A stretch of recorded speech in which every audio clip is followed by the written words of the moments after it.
Eh bien salut tout le monde, c'est Archie, on se retrouve aujourd'hui pour une nouvelle vidéo sur une nouvelle série que je souhaite lancer. Donc ça sera l'actualité en Airsoft. Je vais présenter régulièrement et le plus possible, en fonction bien sûr de ce qui sort, les répliques et tout ce qui va sortir en Airsoft. Donc bien sûr, dites-moi à la fin de la vidéo dans les commentaires si jamais ce concept peut vous plaire et vous intéresse. En attendant, je vous laisse, on commence tout de suite. Numéro 1, LCT Airsoft, célèbre marque réputée pour ses fameuses AK d'une très grande qualité, nous a proposé lors du OHO, excusez-moi si je prononce mal, un G3, un prototype du G3 en version AEG. On n'a pas plus d'infos que ça pour l'instant. On sait juste que ça sera disponible vers les horizons de l'été 2017.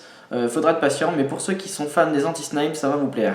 Numéro 2, le fabricant de répliques à gaz WE nous annonce deux nouveaux prototypes, le P99C et le Colt .25 Junior. Sur le P99C, on peut apprécier l'externe qui est très bien fini et la présence de marquage. En revanche, je crains que cette réplique ne tient pas du tout le gaz. J'ai eu l'occasion d'observer la vidéo de présentation et elle a l'air d'être assez sensible au dégazage. Pour le Colt .25 Junior, il a l'air d'avoir énormément de patates par rapport à sa petite taille. Il sera possible aussi de mettre un chargeur tambour. Malheureusement, pas de date connue à ce jour de sortie de ces deux répliques.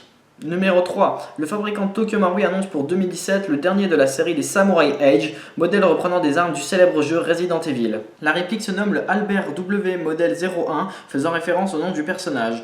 Elle est équipée d'un silencieux Osprey, dit à forme cubique, et d'une lampe sur le rail inférieur. La réplique est déjà disponible en précommande chez Impulse et elle sortira définitivement le 30 avril 2017. Numéro 4, la Storm 360, une grenade très prometteuse. D'une capacité de 165 billes, son chargement s'effectue en quelques secondes par l'ouverture prévue à cet effet. Son effet de rotation disperse l'intégralité des billes dans toutes les directions sur environ 10 mètres. Mis à part la goupille, rien à démonter pour recharger que ce soit en gaz ou en billes. Elle reprend donc tous les avantages des grenades actuelles du marché sans leurs inconvénients. Numéro 5, sortie du premier prototype des MDR en version AEG.